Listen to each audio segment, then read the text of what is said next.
करता है। दूसरों का धर्म कितना अच्छा हो, पर वो सदा भयभीत ही करता है। यदि अपना धर्म गुण रहित भी हो, यदि अपना धर्म गुण रहित भी हो, तो भी कल्याण को करता है दूसरे का।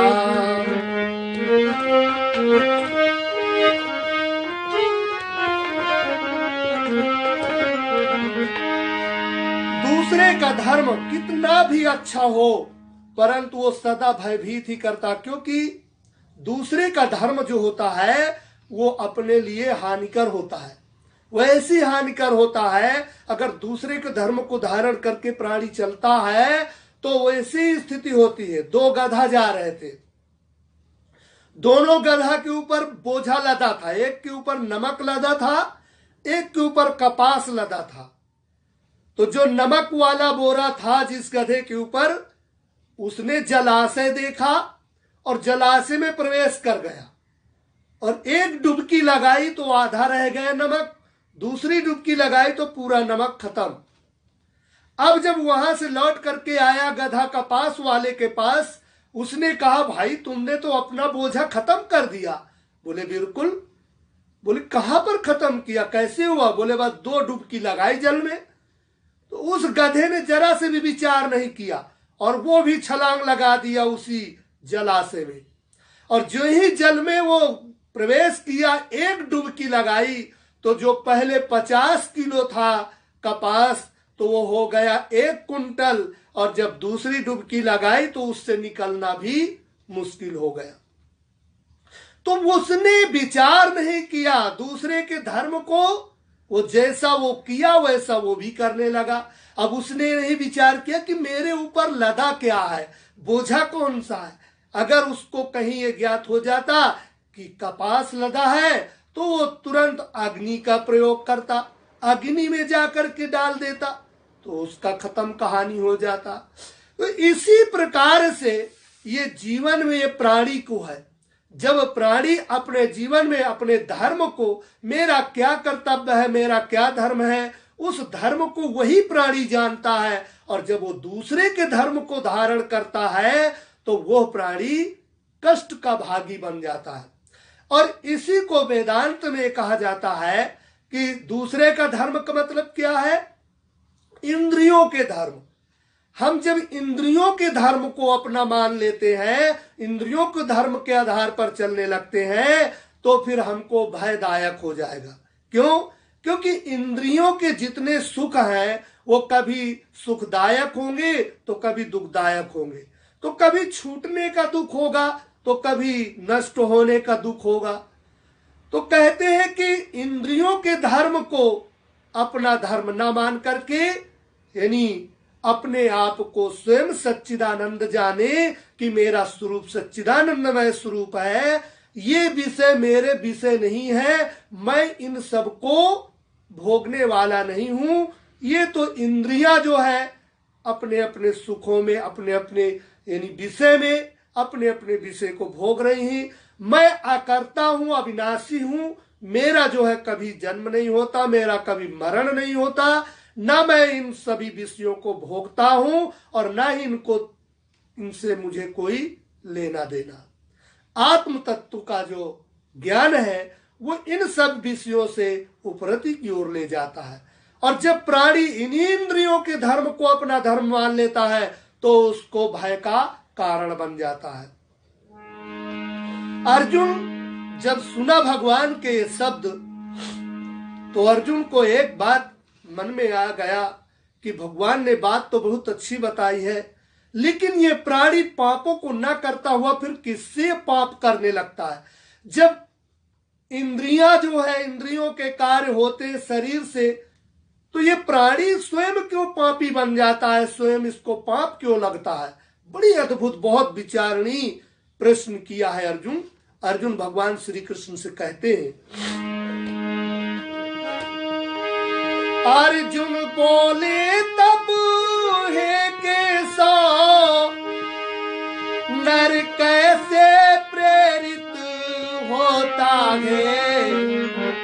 आप कहते हो कि ये आत्मा ना कुछ खाता है, ना पीता है, ना उससे कोई पाप होता है, फिर ये कुछ ना करता हुआ फिर इसे पापी क्यों घोषित कर दिया जाता और पापी क्यों माना जाता है?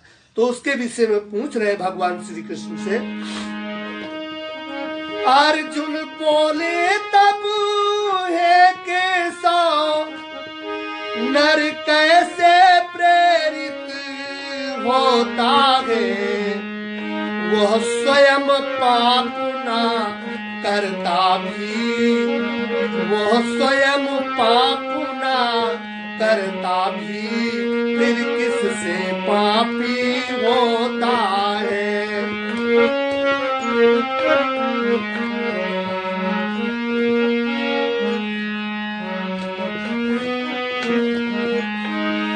भगवान श्री कृष्ण से अर्जुन पूछ रहे हैं कि हे भगवान, ये आत्मा जब स्वयं पापी ना होकर के भी फिर किससे पापी माना जाता, क्यों पापी माना जाता है? जब आत्मा कुछ करता ही नहीं है। एक सरल उदाहरण है, एक फ्रिज है, फ्रिज में वही बिजली ठंडा करती है और एक हीटर है उसी से गर्म करती है। तो अब यहाँ बिजली गर्म करती है या फ्रिज, उसमें जो मशीन लगा हुआ है वो मशीन का कार्य गुण है, और वो बिजली का कोई, बिजली ठंडी ठंडी हवा देने का गुण बिजली में नहीं है।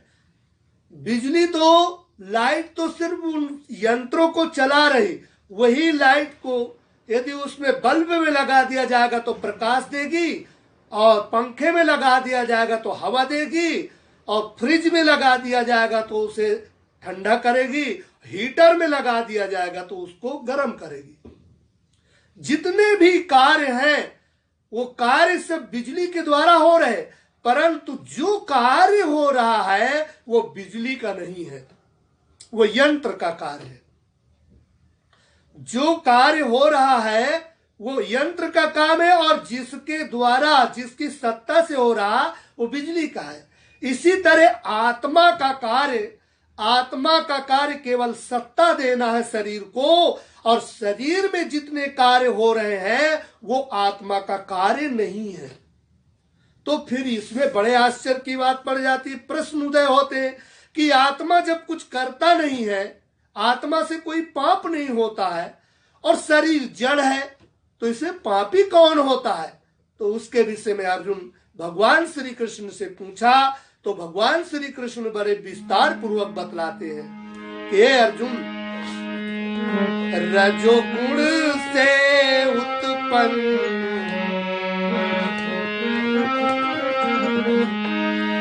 रजोगुण से उत्पन्न हुआ यह काम ही क्रोध कहा जाता है। रजोगुण से उत्पन्न हुआ यह काम ही क्रोध कहा जाता है, और यह अति खाने वाला पापी भोगों से नहीं अघाता है।